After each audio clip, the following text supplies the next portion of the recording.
So it felt weird, but at the same time, wow, people worked to make this happen.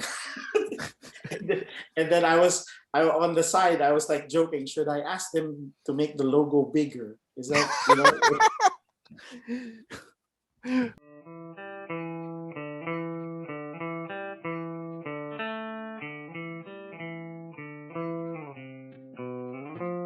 Welcome back, everyone, to the Comics Cube. I am back with my first ever guest on this show, Budjette. Hi, Budge. hello, hey, Duy. What's up? So I'll tell you what, guys. Where I am pointing to right now, you'll see a thing that says suggested video, and it's the first ever interview that I did on the show with Budge. So go watch that and catch up, and then come back here. Or if you'd like, I'm pointing up right now to a clip that says what is Trese. So if you want the Cliff's Notes, just go click that and then come back here. Okay. We'll be waiting. Today, May 21st, we saw the release of the trailer for the Netflix show. How does it feel? You should have asked me earlier. Now I have no more words to. It's fantastic. That sounds generic, but yeah, I cannot. I don't think words are enough to express how excited we are that it's finally out, because we got to see it. We got to see it a couple of days ago, me and Kajo. And yes, the Netflix guys were saying they would have loved to record us with our jaws on the floor as we were watching the trailer for the first time. But yeah, it is absolutely exciting. We are happy. I'm happy with the reaction so far of the people who matter. Even those words seem specifically chosen for the people who matter. Yeah, why spend energies on the reaction of people who don't? But there, and yeah, even like ranging from people who've never heard of Trese and are seeing it for the first time, to old-time readers. So it is great to see how everyone is enjoying it and loving it. But the animation looks great. What did Kajo think? Like, especially since it's based on his artwork. Yeah, the again, something that we should have captured and recorded, or screen captured for that matter. The moment after he saw the trailer, on the chat of our Zoom call, he just had "wow" with like 1,000 exclamation points. So, and then afterwards we were chatting, and like he was saying that it feels strange, but at the same time exciting, that we were sitting in essentially it was a presentation. It felt like we were back in an advertising presentation, but we were on the other side of the table, and it was about something that we did, so it felt weird, but at the same time, wow, people worked to make this happen. And then on the side, I was like joking, should I ask them to make the logo bigger? Is that, For those watching who don't understand, that is a standard advertising request. Yes. It seems like when clients run out of things to ask, they go, can you make the logo bigger? But yeah, but yes, we should get Kajo here next time so he can tell you all about it, more than just wow. Budge, I gotta ask, are you going to watch this in what language? In all languages. I just posted the German trailer. So yeah, I think it's a great way to learn other languages of the world. I'll start with English, then Filipino, and then watch the Japanese one, then move on to, if there's a Danish version, I'll watch that too. Do you find it weird because you wrote the comic in English? Yeah. Yeah. I mean, especially when I hear it in Filipino, and like the first time, that happened was when Bob Ong translated Mhm. Trese into Filipino. So again, for me, it felt like I was reading a new book. When it's like, wow, who wrote this? This is really cool. So yeah, it's great to hear, and especially because the Tanya Yuson and Jay Oliva are producers. They lifted lines from the comic book, so it was you have that strange experience of deja vu of like, I've heard this before, where have I heard it? Mhm. And it's the exact lines from the book. So I think you have a very dedicated fan who went through the trailer and oh yeah. picked up uh, certain scenes that were clearly from the book. And I myself, I re-binged Trese like 2 weeks ago. So the thing I have to ask is, you released last year the international edition, book 1. Book 2 has just been released internationally. When will book 3 be released? Because I feel like much of the Mm. series is going to be based on book 3. Yep. Book three comes out before end of the year. Okay. I think we've scheduled it for September. And yeah, I mean, assuming nothing, if everything's according to schedule, it will be in stores in the U.S., Canada, and any other comic book store that orders from Diamond by September, October. What has the reception been to books 1 and 2 internationally? Pretty good. I got invited to, oh geez, what do you call, and now I'm an old man, I'm forgetting things now. What do you call that new app where you just hear sound? What? Wait, Clubhouse. That's what the kids call it, right? Clubhouse. There you go. Okay. I It's this new thing. You pick up your phone and sound comes out. It's amazing. So I got invited to a clubhouse. The group is called Tambay Lang, and it's Filipinos from around the world who set up a tambayan in clubhouse.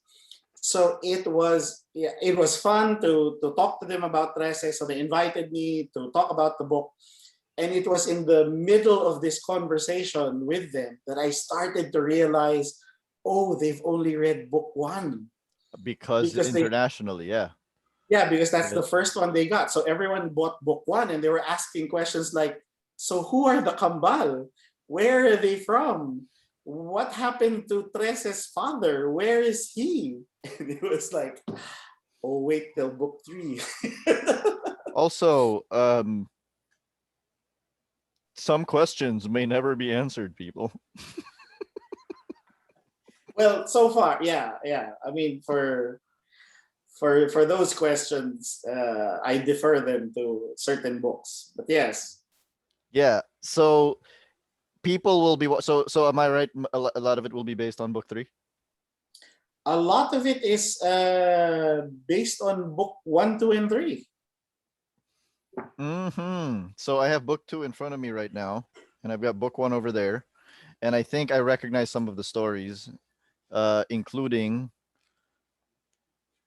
Embrace of the Unwanted Yes, is there, yeah, yes, and also The Outpost on Kalayaan Street, yes. Murder on Baleta Drive. Mm. I suppose the fourth story from book 1 cannot be used, right? No, no. It'll be interesting if they try. 13 Stations, which came out in Manila Noir and came out in book 7, is obviously the opening scene in the trailer, Mm-hmm. which happens in the MRT, right? So, Yes. So that one surprised me because I was like, wait, that happens later. But what did you feel about seeing this incredible all-star Filipino American voice cast? Yeah, I'm happy. I mean, it's great to see how much how much work they put in to make sure that they got a Pinoy cast, as much as they could, you know. And Jay Oliva said in other interviews that suddenly Filipino voice talents were coming out of the woodwork, and in fact that he was encouraging them, to speak with the Filipino accent, and not, pretend, because the talents are like saying they would always get hired to do some other accent or to sound American. So for the first time, somebody was telling them, no, you need to sound more Pinoy. Yeah, awesome. Because I was looking and so you have Shay Mitchell as Alexandra, Griffin Puato as the Kambal and Bantay. But the name that caught my eye was Dante Basco as Bagyo. Rufio. Rufio, and to people who watched Avatar, Prince Yes. Zuko. Yes. So he has played. He's played iconic Asian characters, but now he's finally gonna play a Filipino character. So earlier I was saying I don't know which language I'm gonna watch it in, and then I saw his name on the cast list, and I said I'm gonna watch it in English first. Yes, of course. And you also have Darren Criss playing Marco. So Darren Criss is a very, very acclaimed actor, especially for the assassination of Gianni Versace. That's right. But I yes. don't recognize this name, Marco Budge. And I just read all of Trese 2 weeks ago. So yes, he will be a surprise uh, to the Trese readers. And yes, I'm sure everyone will have the same question as you. So yep, we'll all have to wait for the show to start streaming to find out who is Marco. So he's created specifically for the show. Yep. So he's not based on any existing character that me and Kajo came up with for the book. But yes, he's obviously, if you get Darren Criss, you want him to play important character. And that is one in a long line of created for the show characters like Jimmy Olsen, Perry White, Harley Quinn. So it's not. So if anyone is complaining about that,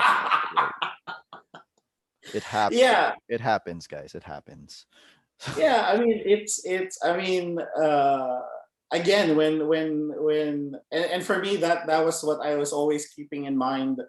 As I was seeing the team adapt this from comic book to anime, to an animated series, that some of the best innovations or storylines or characters did develop, whether it's Batman or Superman or all of Spider-Man. A lot of these characters and plot lines did come up when they were trying to adapt it to that new medium. So I was pretty much open and definitely looking forward to, like, what do they plan to do with this character, or what do they plan to do with this plot line. So I think that's something I hope old time readers keep in mind when they watch it, and that they're not going to be like, that didn't happen in the book.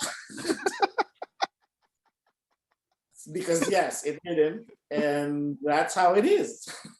If I wanted something that was exactly like the book, I would read the book. Exactly. That's why it's called an adaptation and not motion comics. Animatic comics, yes. We've seen what it looks like when you take the comics and you just animate them. It looks like the 1966 Marvel cartoons. Yes. They don't look good. No. But now that you mention it, it makes me wish that Trese did have a 1960s theme song, right? Speaking of the theme song, Yes. A speaking of the marching, themes, a marching Trese song. Yes, sorry. Yes, I interrupted you. no, somebody, Rebecca from the Trese group is gonna see that and is gonna make a meme out of it. Oh no. Yes. Thank you for reminding me. I should watch what I do in these things now. So speaking of the theme song, you got a very, very critically acclaimed and successful Filipino band, UDD, the former Up Dharma Down. What how did that feel like, and what is, how do you think the song that they made uh capture the spirit of your book? Yep. I found funny you should mention that, because what popped up in my Facebook memories a week ago was 10 years ago. I had tweeted and posted on Facebook that here is my dream lineup of bands if Trese were ever to be adapted into a TV show or a movie, and Up Dharma Down was part of that lineup of bands. So, and it was part of my wish list. So when on the day, on like the week, we found out that we got greenlit for, for Netflix, I immediately typed up a wish list and sent it to Tanya and Jay, and I said, "Can if ever here are the things that I wish to see in the show." I have to look back now on how many of those wishes came true, but definitely Up Dharma Down being part of the soundtrack was part of that list. So yes, I'm a happy Up Dharma Down fan. That's awesome, Budge.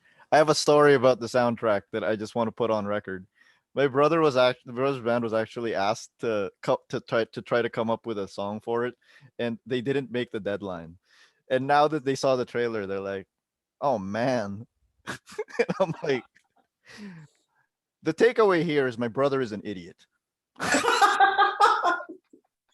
But hey, if the show does well, there's season 2, so he should You should try again. he should not feel like an idiot and try again. Yes. So you gave a list of things that you want to happen. And did you end up, one, how much of it happened, and two, did you end up having to give approval, or did they come to you for input, or?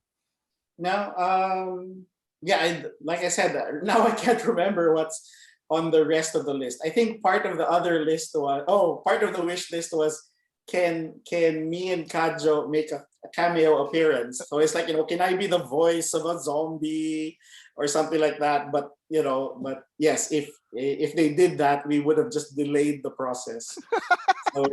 So we did not get to be we didn't get to be like the zombie in Kalayaan Street. But yeah, no, as far as process was concerned, it's all the moment Jay and Tanya locked the writer's room and started to write. Yeah, we had no input. So there was a day when I got to meet Jay and the team, and now I can finally mention the other members of the writers room, because they've been mentioned in the press release. So the episodes were written by Tanya Yuson, Nick Vergara, and Zigma Rasiga, who are, of course, they've written and directed some pretty awesome indie films.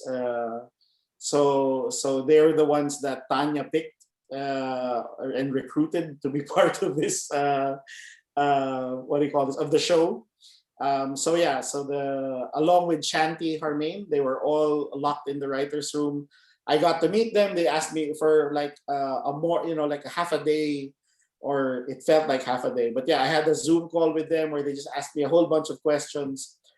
Kadjo got to spend a day with Jay and Jojo Aguilar, their art director.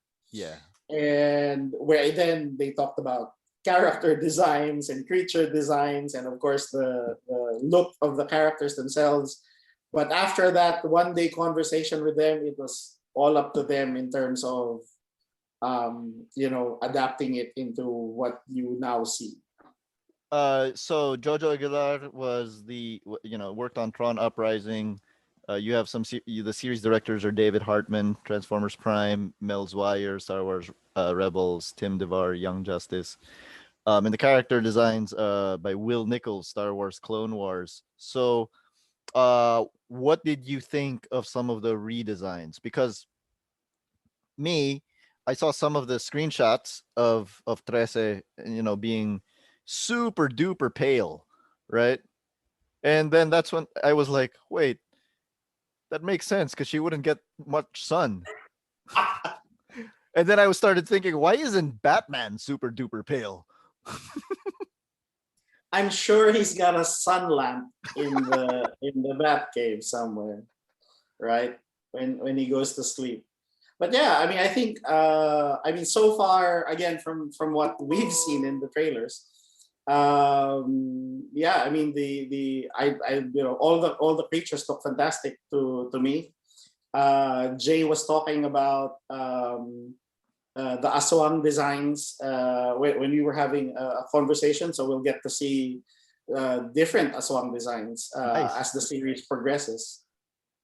Nice. What about what about the colors? Because the series is in black and white, so yeah, I mean, I think this is the first, because even when Kajo colored Trese, so if you guys remember, we did come out with the full color edition of Trese with the Filipino dialogue in it, by Bob Ong, and even when Kajo colored that, it was following a certain palette, so it wasn't like he was coloring it in with broad daylight in mind, right? So there was a certain tone or filter to everything. But yeah, I mean, it didn't, for me, the moment I saw it, it just made sense. Yeah. That they were colored that way, and how even from the characters to the way the city has been painted, just looks like how I was imagining it in the book, even though it was all black and white. So did they all end up looking exactly how you always imagined them to look? I think so. I think, but Kajo did point out that what do you call this? What do you call this? The piping on Trese's coat was not retained. So it's one of those trademark.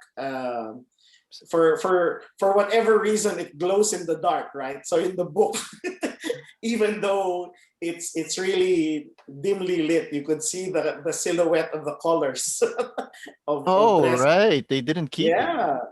Did you even notice that they didn't keep it, or did he have to point it out to you? No, we only noticed it after. So I think we were just smiling and all too happy, like, oh my God, she's moving and talking. It's just like afterwards, hey, what happened to the Maybe it's hard to animate.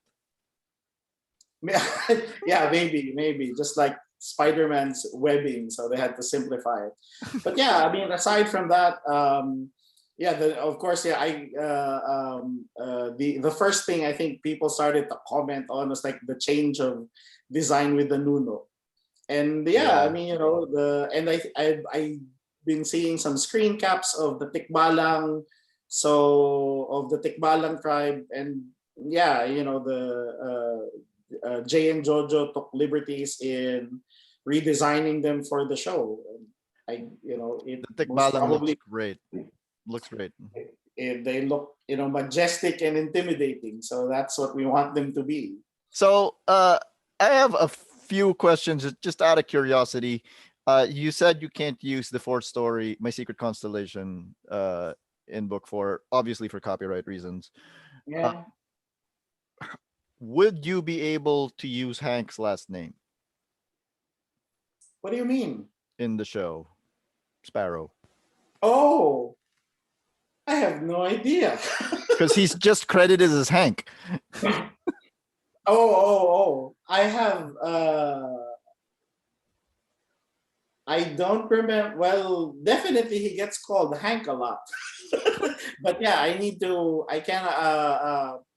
I have only seen one episode, so and I cannot. The pilot? I've read the script. Yeah, I watched the pilot.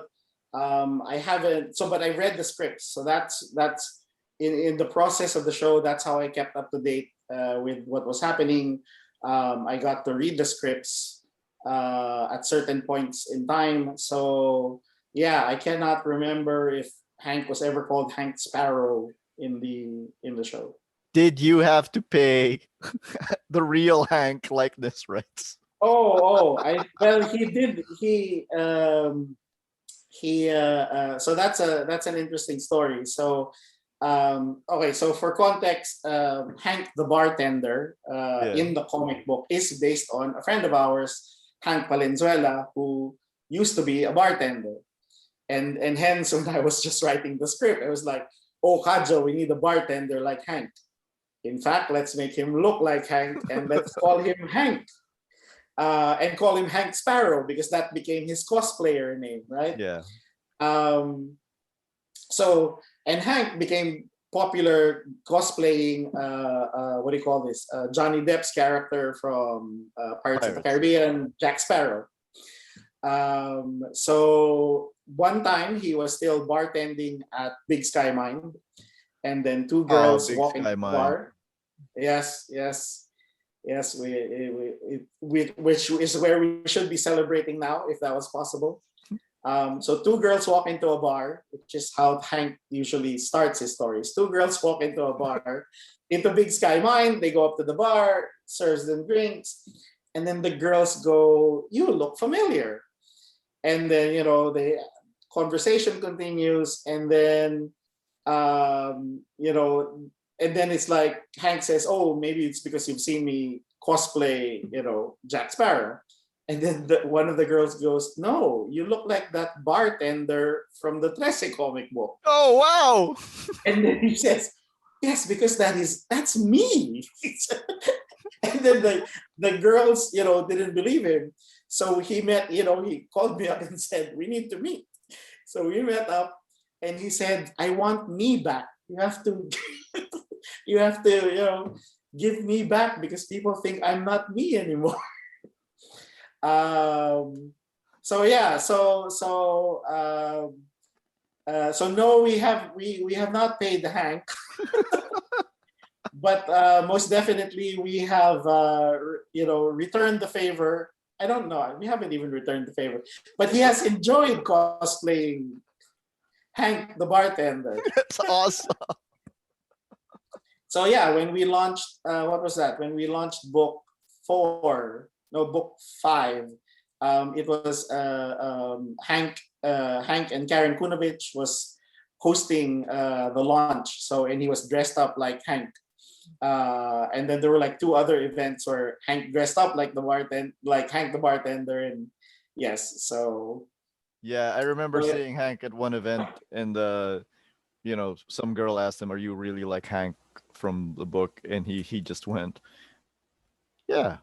How are you doing? How you doing?" yes, yes, So, speaking of other characters, like, you know, like based on real life people, you use real life people in Trese. You base characters on real life people. Uh, would that be possible in the series, or not? Can we not expect that? as far as yeah, I don't think any of I don't think they appear in this season. I Okay. think the yeah, story wise they didn't touch on those particular storylines that had characters based on real life people. So let's see what happens when we get to that part. Yeah, but I'm so excited because I already see the cast list and I see who they're playing. So I see Datu Talagbusaw is voiced by Steve Bloom. So book 3, which I think is a lot of people's favorites, right? Yeah. It's I think so far yeah, a lot of, if you ask people, that they gravitate towards that book as their favorite. And it is the book that got Tanya, that opened her eyes and made her think that, oh, this is a great story. And the funny thing was, because if you take a look at the first printing, we never put numbers on the book. She thought that was book one. Okay. Because So- it is the origin story, right? Yeah, but it works better if it's book three. Like it works better if you already like are on adventures with her, and then you see the origin. So let's talk about something a little bit more serious. You have I'm not joking when I say more serious, but so you have basically uh, four sets of people who are going to be watching this. So you're gonna have people who have read the book, Filipinos, Filipino Americans, and people who have no Filipino blood in them whatsoever. How do you think this is going to be received by four demographic targets? And we're not even thinking if they've read the book or not, right? Yeah. I you know I think you need to still split that apart, Duy, and go, Filipinos who love anime, Filipinos who are diehard anime fans, Filipinos who are casual anime fans, and split it like that. I mean, I think as far as For people the watching this, that's called market segmentation. I mean, we could already see, so much debate happening on just by the trailer alone. You could sense if they're anime fans or not. So there's so many arguments that have popped up in less than 24 hours about, oh, this dub is better than that dub, and they're not gonna watch that dub, and some people saying, I'm just gonna watch it in Japanese. It's like, if that makes you happy, sure. As long as you're so watching. as long as you're watching it, and that you're watching it on Netflix. Yes. Yes. Watch it on Netflix and nowhere else. It would be interesting. I would love to hear from like diehard anime fans on what they think about it. If it excites them enough to try it out and watch it. And then for the rest of the Pinoys that have never heard of the book, I think it would be great for them to watch it. And I hope that it would have the same effect that the book had on people the first time they ever watched it, that it becomes a gateway to appreciating or giving a second look to Philippine mythology. Yes. And Philippine folklore. So For them to, go ahead. for them to get excited about it. And I guess that's the same thought that goes to Pinoys living abroad, and especially to Pinoys who grew up abroad, that are have definitely heard, have been scared by their parents and grandparents to stay in bed because there's an aswang outside the window, even though they're in California, or things like that, right? So, I mean, that's the feedback we've been getting from some of the readers already who've bought book one. That they would say, "Oh yeah, my Lola told me about this," or it's it never fails that someone will say, "I know someone who lived on Balete Drive." And that just brings them home immediately the moment they see that scene. Even if they've never been to Balete Drive, they can easily say, "I know someone who lived there," which feels like half of the Philippines lived in Balete Drive for some reason. And the same with foreigners, I guess. And I'm just basing this again on the few reviews we've received from foreign readers about Trese, that it is it's a fresh mythology to explore as far as they're concerned. Yeah, I mean, I see some foreign readers saying things like, and I don't know if it's backhanded compliments or anything, but they'll say something like, um, I think it's a good book, but it requires you to be familiar with with the Philippines.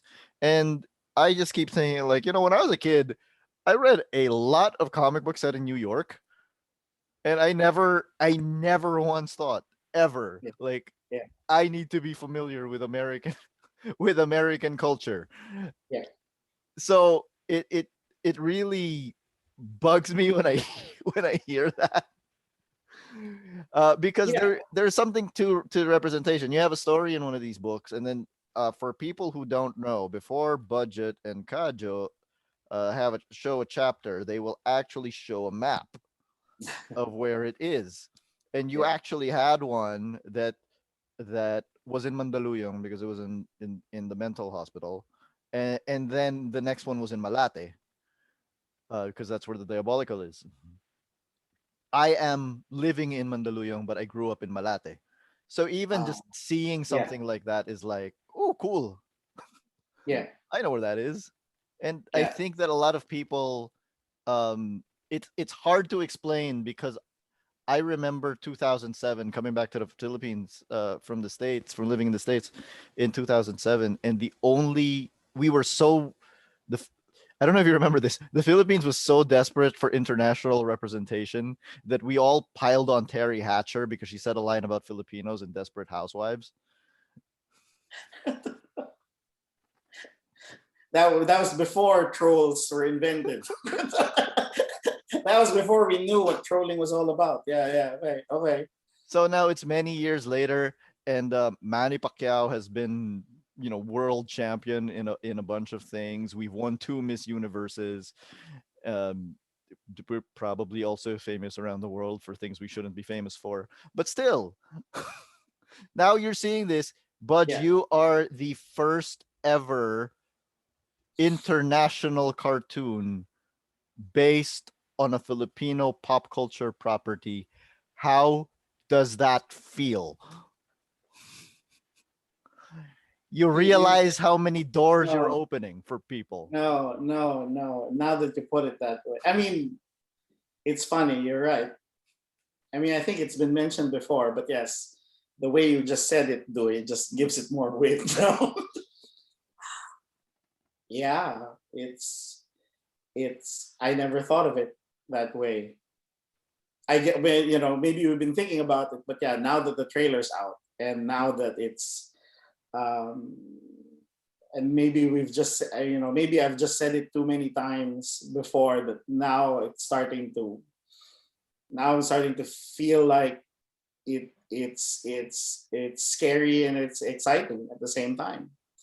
Um, how the global audience will perceive this and view it and accept it or digest it.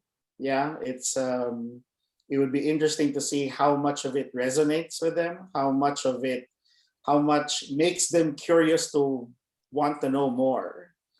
Um, and you were talking about um,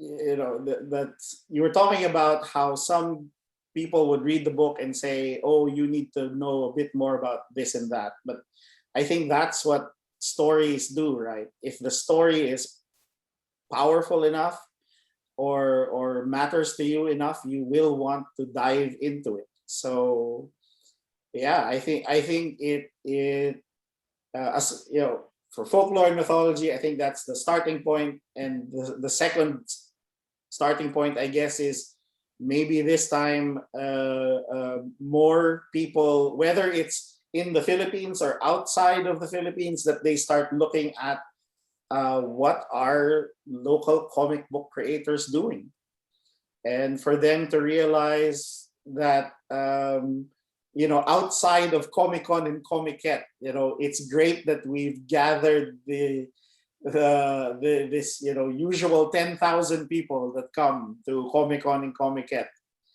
but hopefully this radiates outside of that and make people go, oh, that's a Pinoy comic book. What else is out there? I hope you're ready for the influx of new members your group is going to get. I have not. I can see the counter on Facebook now, and I have not started to dive into that. Bro, So yes, from a almost predominantly Filipino base of members, you're going to get fans from around the world. It's going to be awesome. I hope everyone gets along. I, I know what you mean. Yes. I don't think I understood how big this was going to be either. Of course I was happy for you, and I was like, yeah, okay, that's gonna be really cool. But I don't think I understood it until I saw the voice cast. Like everyone in the voice cast, and I was like, holy crap, this is big. And then even the Filipino dub, the fact that you got Liza for Alexandra, no matter what anybody says about her, is like that is a big deal. Yeah. And it all goes to show that Netflix knows what they're doing. Right? They that was part of the plan. I don't know if I'm remembering this right, but I think there was a conversation at the beginning of like, how Pinoy do we make this? And Netflix said, you make it as Pinoy as possible. And it so far, from the looks of it, based on the few seconds that it trended on Twitter, every time there was like an announcement of like who was appearing, it's like the name of that actor or actress would trend for a little bit of like, oh, he's there or she's there. It's like, so yeah, it's all part of the plan. And how many episodes will this be? I don't know if I can talk about that right now. Okay, so this is premiering on Netflix on June 11, across the world. Yes. I initially thought it was gonna premiere June 11 in the States, which would make it June 12 in the Philippines. So I'm a little sad that it didn't land on Independence Day. But if you watch it, by the time you finish it, it will be It will be Independence Day. So you still have time. Budge, last question. So the international edition of I have that variant. As you know, the Philippine flag normally has the blue on the left side. When the red is on the left side, it's a sign of war. Is it a thematic thing for the book, or are you making a statement about the current state of the world, of the country? Well, we need to ask Kajo about that. And he did say that, essentially it is about Alexandra's war with the underworld, right? That's what I thought. Yeah, because I saw people asking about that too. And I saw some people like, Filipino splaining ablaze about it. Okay. Well, yes, of course they would. But it has been, I think, and let's, I will not speak on behalf of Gajo, but if you look at past Trese covers, it has been, he did a Filipino flag when we did the dust cover edition for Phil Bars. For book 4?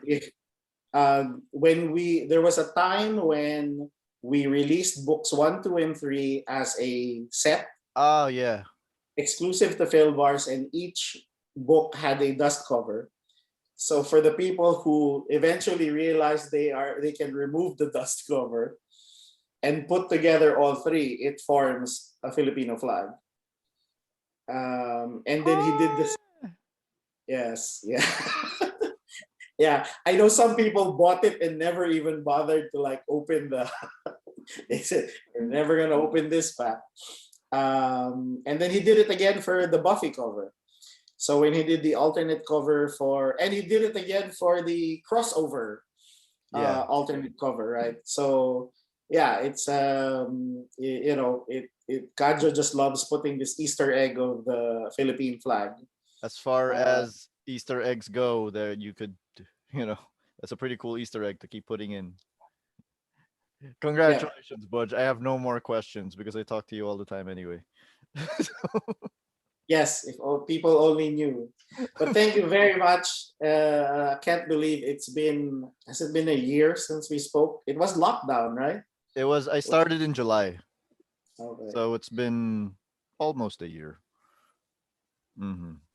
But yes, thank you, and yeah, we should do this again when it comes out. After it comes out, and after people have watched it, so That's we can get into spoilers. absolutely because I'll I'll tell you the struggle I have when it comes to preparing for an interview with you. It's just I know I've read all 7 books, but internationally it's just on book 2. So I'm like, do I pretend that I don't know anything about anything after book 2?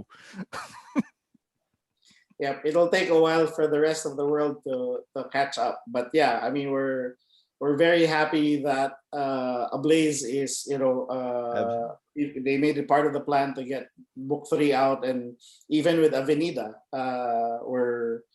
we'll get book 2 and 3 out in the Philippines Yeah. within the year.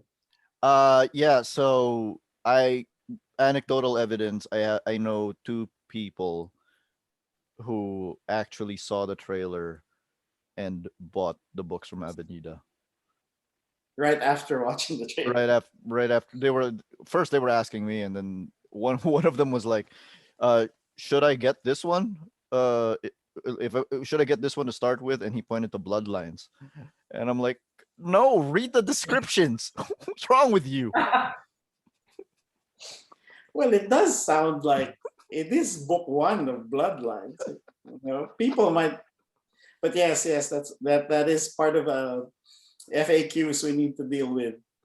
Now that we're new readers are coming in, and I'm just happy as well as in for anyone joining the Trese Facebook page that we have very helpful people who will answer questions about this book and that book. Everyone, if you have any questions, you join the Trust Facebook page. You have any questions, just make sure to tag Rebecca. She will answer everything. Yes, It's absolutely. I say this, I said this to you, I say this as a guy who runs a comics channel, has run a comics website. I am nowhere near as big a fan as some of your fans. They are so dedicated. So Yeah, you're gonna they get know more of stuff those. they know stuff that I don't know. It's like, oh, I wrote that. Oh yeah, I need to reread the books. Because you move on to the next story. I know. How often Yeah, do you read your own stuff? that's what I tell people. I make this up as we go along. So But how often does any writer reread his own stuff? yeah, exactly. So yeah, so maybe I do need to do that now that we're moving on to book 8. Book 8. Yes, book 8. My actual last question, because your fans will not let me escape without me asking this question. What is the status of book 8? They for the what, so on the Trese Facebook page we were regularly uploading this new case called Tiger Burning Bright. Mm-hmm. And that's the progress of book 8. I love what you did in that one. Yeah. So you So- know how far we've done, because we as we do stuff, we're just uploading it. You're putting it out there. You get to a point where something really bad happens. It's not the end of the story, but that's where you stop the upload. And then the group just goes crazy. We as didn't if mean as if it's permanent. And I'm like, come on, guys. we didn't mean to do it that way. It's just that by the time we got to that part, we needed to submit book 3 to our publishers. So Kadjo had to stop doing Tiger Burning Bright because we were fixing the pages for book 3. And it's like, oh yeah, we kind of killed somebody in the last story. So yeah. Okay. So hopefully we'll get back to and find out what happens next. I love it. Thank you, Budge. This is awesome. Good luck. Congratulations. I'm so happy for you. And we'll get back to this in, I guess, a month. Yes.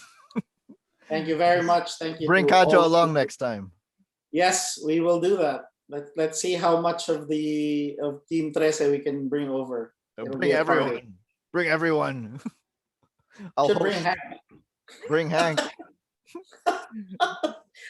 Yeah, the comics cube might explode by that time. Let's have beers while we're doing it. Yes, that's the only way we can do it. That's awesome. Thank you, Budge. Good luck. Congratulations. Netflix, June 11, Trese premieres. See you then. Thank you.